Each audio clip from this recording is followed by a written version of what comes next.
Alright, hello, greetings, and welcome everyone to this news video. I am the Ninjaneer, and the topics we're covering today are as follows. Old solar still works. Onion solar protection film. Dealerships Afeela bad about direct sales. Carbon nanotube insulation. Can you hear me now? $1 trillion pay package. Aptera gets a price on computer share. And things I liked. Let's get going.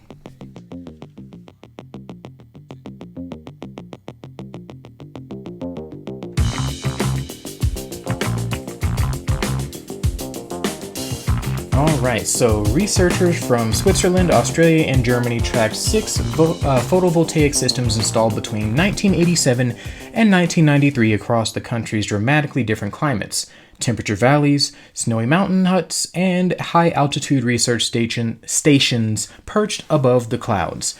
After more than 30 years, those panels are still reliably producing energy. So this particular story covers a lot of different factors in why they believe these particular cells and panels did so well over these 30 years. Most of it had to do with, some of the gains or some of the reason why they remained intact for so long was the fact that they were in different locations, and each different location had a different level of degradation over time. But one of the things that was most important, as seen here, was the bill of materials. So panels built with a robust encapsulant, robust adhesives, and a backsheet laminate lasted far longer. So basically, not cheaping out on these particular panels was the best way to make sure that they lasted for more than 30 years. A lot of them retaining about 80% of their efficiency from outset over 30 years. The Swiss findings suggest that cutting corners to boost efficiency or lower costs could be a mistake. The bill of materials, aka everything that goes into a panel, has great influence on performance even when made by the same company. Yeah, so generally speaking, making quality solar panels will influence how long your solar panels last, but even the cheapest solar panels lasted over the 30 years that they were supposed to have lasted and are still in many cases going strong. So this is very encouraging for those who believe that solar energy is the way to go, like myself and many others in this particular group of folks that are watching this video. So yeah, it's good to see that we are exceeding expectations even with respect to older panels, even as newer technology has started to take over, newer encapsulation processes, better lamination and things like that have caused improvements in solar panels. Even the older solar panels are lasting for more than their prescribed duration. All right, scientists turn to a red onion to improve solar cells, and it could make solar power more sustainable. This article kind of surprised me a little bit. I was expecting some kind of weird clickbaity situation, but it seems as if they are onto something here, not only in the sense that this particular material could last for a long time, but also because it is very cheap to make. Anyway, getting into the article. Solar cells are typically coated with petroleum-based film to protect them from UV-induced degradation. These films include oil-based materials such as polyvinyl fluoride and polyethylene terephthalate. Wow. Solar cells face a critical trade-off, as you guys may know that I've talked about in the past, with UV radiation below 400 nanometers, which is paradoxically higher in energy, even though it says below, proving harmful, the study noted. However, the transmission of visible light, wavelengths between 700 and 1200 nanometers, is crucial in enabling the cell to turn radiation into electricity. Long story short, this article is saying that the materials that they use to block the UV radiation not only have to block said UV radiation, but they also have to let in the bands of light that the solar panels need to actually function. So a bunch of gobbledygook down here basically telling you that this onion-based material does that, and it does so very well. And it also does so in a sustainable way over a long period of time. So very interesting technology. I wonder how fruitful this is going to be later on. Sony Honda's direct sales model for Afeela EV is already facing a lawsuit. I don't know if you guys remember me talking about the Afeela, which is Honda's merger, or not merger, Honda's partnership with Sony in order to make an EV. But basically they are already being sued by dealers because they decided to go with the direct model. About next spring is when Sony Honda Mobility expects to begin first deliveries of its Afeela 1 electric sedan in California. Being the product of a joint venture between the electronics and automotive giants, it stands to reason that Afeela's vehicles sit within their own brand apart from the legacy Honda and Acura marquees. However, that's of little consequence to franchised dealers in the state, who have asked Los Angeles County Superior Court to bar SHM from accepting reservations for the upcoming EV immediately due to the direct sales approach the new company has taken. So, ordinarily, new companies are not legacy companies, as you can probably guess. It's kind of in the name legacy. Generally speaking, companies that are bound to legacy standards or legacy law basically have to sell their vehicles through a dealership. They have to. The way that Tesla and Rivian and eventually Aptera get around this is the fact that they are brand new companies that were not beholden to the old deal. In other words, they will not be sucked into that old school grandfather deal. The argument here, and the reason why Afeela, even though it is part of a new company, is basically a new company, falls into the category of being sued like this, is because they are a joint venture between Honda, which is a legacy company, and Sony. So this might be an attempt by Honda to get around those dealership rules, because dealers are kind of the worst. But yeah, this lawsuit will be able to dictate the future of a lot of automotive companies, legacy automotive companies in the US. Do they have to sell through a dealer who will give the customer a sour deal or a terrible deal or rip people off? Or can they sell directly to the consumer and rip us off themselves? Yeah, I am a bit cynical about the situation and about big companies and things like that. As you may have noticed, dealerships are the worst in my opinion, and the fact that they are suing this new endeavor because it is associated with a previous endeavor reeks of a little bit of jankiness, and yeah, that's just my opinion on the matter. But yeah, long story short, this new SHM partnership is under fire already from dealers trying to keep this venture from happening unless they get their piece of the pie. So we'll see how that shakes out. I'm very curious to see how that lawsuit shakes out. Alrighty, so I'm going to go ahead and scroll up here. China has produced a new carbon nanotube insulation that can resist temperatures of 4,700 degrees Fahrenheit.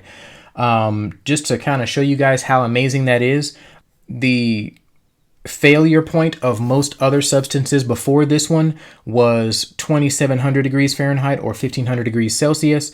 So this almost doubles the temperature tolerance of any other material before it, which is phenomenally cool. And I hope it works out the way that they want it to. Moving on here. The nanotube material is also flexible and can wrap around irregular shapes.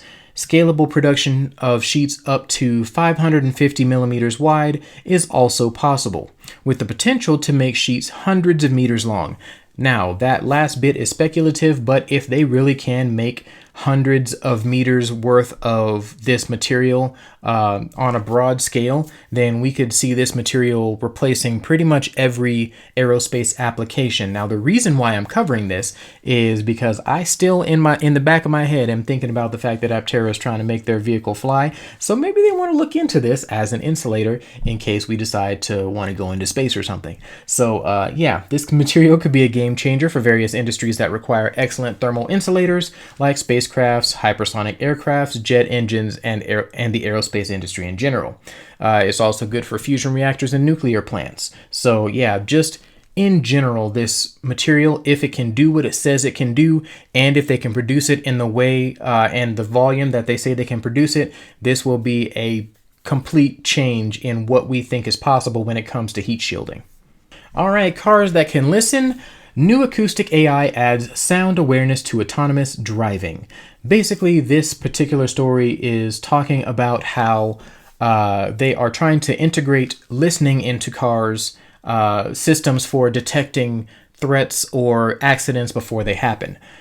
Cars can already see the road, but they are actively learning how to hear it. A new wave of acoustic technology could give vehicles the missing sense that cameras and radar can't provide. By detecting sirens before they're visible, picking up the chatter of pedestrians, or even transmitting urgent sounds through a driver's headrest, researchers are teaching cars to react to the world the way humans do by listening. So I was kind of wondering when exactly we would get to this point where there's a vehicle that is both watching and listening. Pretty soon we're going to be dealing with cars that have the full array of human senses, tactile feel or taste or something. I don't know. The way technology is going, we are using all of our human senses and taking all of our human senses and putting them into robots in order to have them produce better safety results and things like that. I kind of wonder, in a way, when we'll see that happen for like Tesla or somebody like that, putting sound listening devices in their vehicles and figuring out what exactly is going on around them, not only through sight but through sound. It's a really cool and interesting thought process, and I wonder how that's going to pan out. Alrighty then, so Tesla, okay, this title is written very sensationally, and some of the claims were a little wild. I'm going to talk about one of those claims specifically, but yeah, it says the Tesla board loses its mind and offers Elon Musk a pay package worth up to $1 trillion. Yeah, so Tesla board, which has already compensated the CEO Elon Musk more than the company earned through its entire existence, is now offering a new pay package worth up to $1 trillion. Now, I had to raise an eyebrow when I read that statement here that the company, they're basically compensating Elon more than the company earned. When I looked at it, basically I think they're talking about the actual amount that Tesla has brought in for just profits for its entire existence. I don't know if you guys remember the original pay package that they decided to give Elon Musk that got struck down. It started off at $56 billion and then it ended up doubling to $101.4 billion. Yeah, so I did a little math, as I tend to do, and I found that after adding up the amount that Tesla has made over the entire course of its existence, its profitable existence. I did not add anything from when it wasn't profitable, but while the time it was profitable and it existed, oh my goodness, go away. Yeah, during the time that it was existing and profitable, they have made $50 billion total. $50 billion in profit since the beginning of the company, without taking into account any of its losses for any of the years previous. Yeah, so if you remember that number, 56 billion, even the prepay package, the 56 billion before they got to the 101.4 billion, was more than what the company made the entire time it's existed in profit. That is absolutely wild. They were going to pay this man more than what the company's ever made in stock options and things like that. And then they decided, you know what? That's not enough. We're going to go ahead and double that. I don't care who you are. You are not $101.4 billion worth of productive, period. At least not compared to your hundreds of, potentially thousands of workers that are, making, peanuts compared to this. Okay.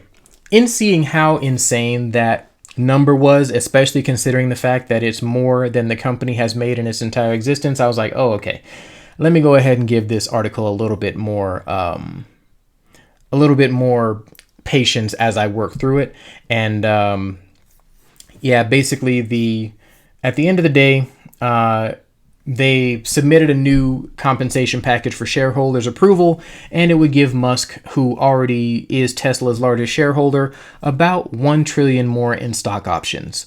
Now, technically speaking, saying this is a compensation package is a little, I'll say it's a little bit misleading, in the sense that a stock option doesn't mean that you get the stock for free. It means that you get the option to buy up to that $1 trillion in stock options. So technically speaking, he would have to purchase these shares.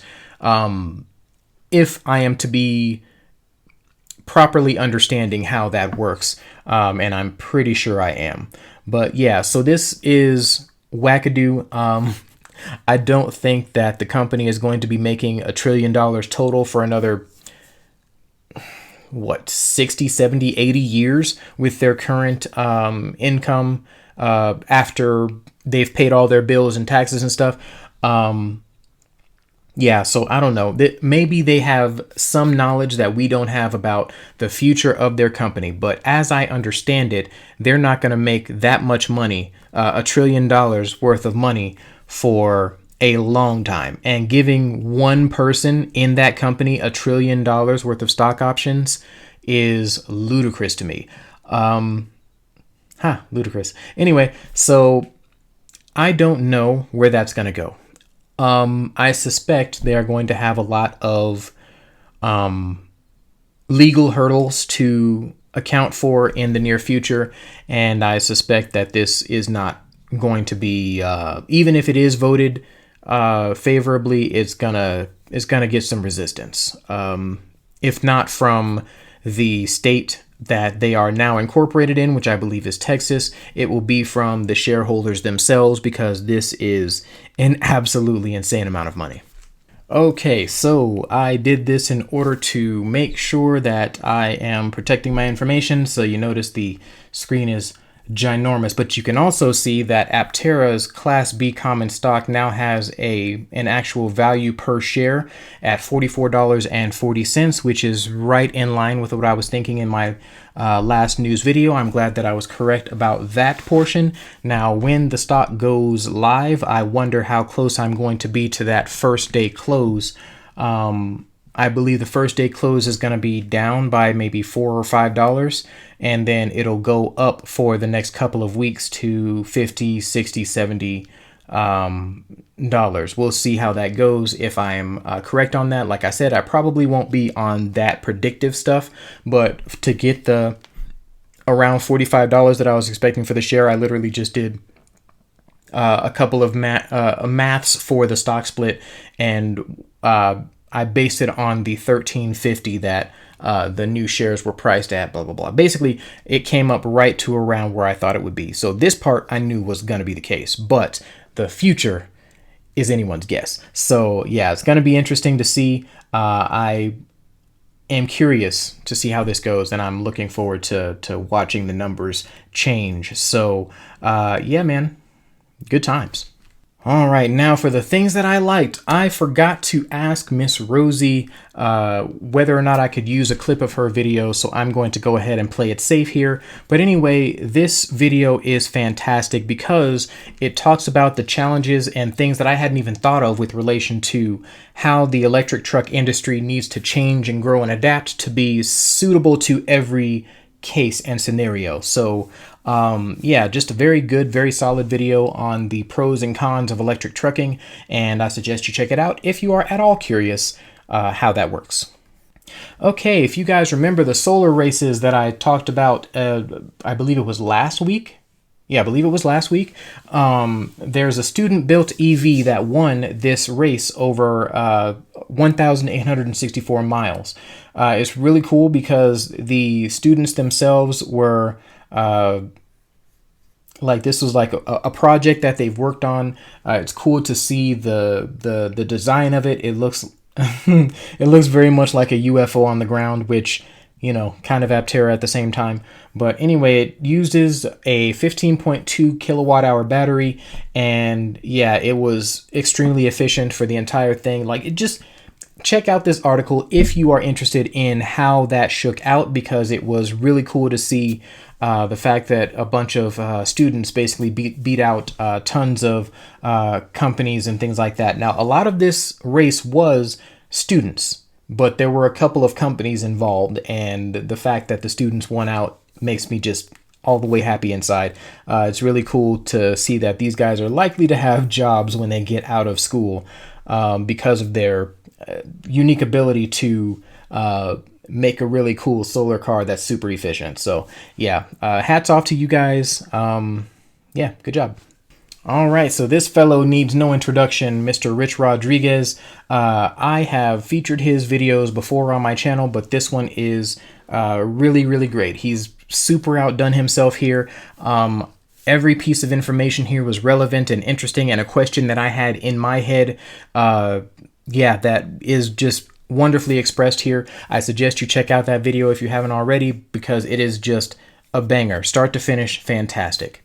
All right, that will about do it for this video. Thank you guys so much for watching. I am the Ninjaneer. If you like this video or like to do the YouTubey things, please do those YouTubey things, and I will catch you guys next time. Thank you guys so much for all that you do, all that you are, and I'll catch you on the flip. Oh, actually, sidebar, forgot to mention, you may have noticed that my Patreon and my Ko-Fi are not up yet. That is because I fell down a rabbit hole of trying to figure out the best way to bring those two services in a way that adds value to the channel.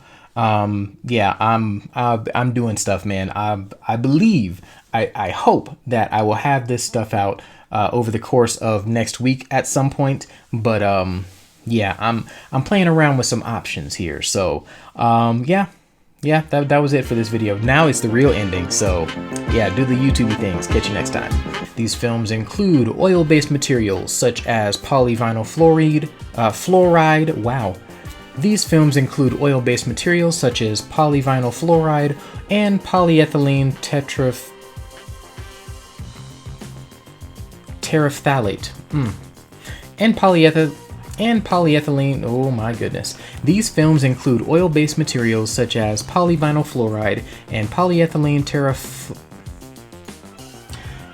Y'all, I practiced this word for a good 10 minutes and then looked on Google for like 15 minutes to figure out how to say it, and it is not clicking still.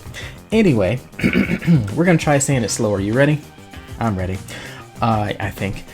These films include oil-based materials such as polyvinyl fluoride and polyethylene terephthalate. Polyethylene terephthalate. Polyethylene terephthalate. Polyethylene terephthalate. Polyethylene terephthalate. Being the product of a joint venture between the electronics and automotive giants, it stands to reason that Afeela's vehicles sit within their own brand. What the frack? 5 handcrafted recipes you won't want to share. And you don't have to. Why? The new crafted flats, just $5 each. Let's try that again.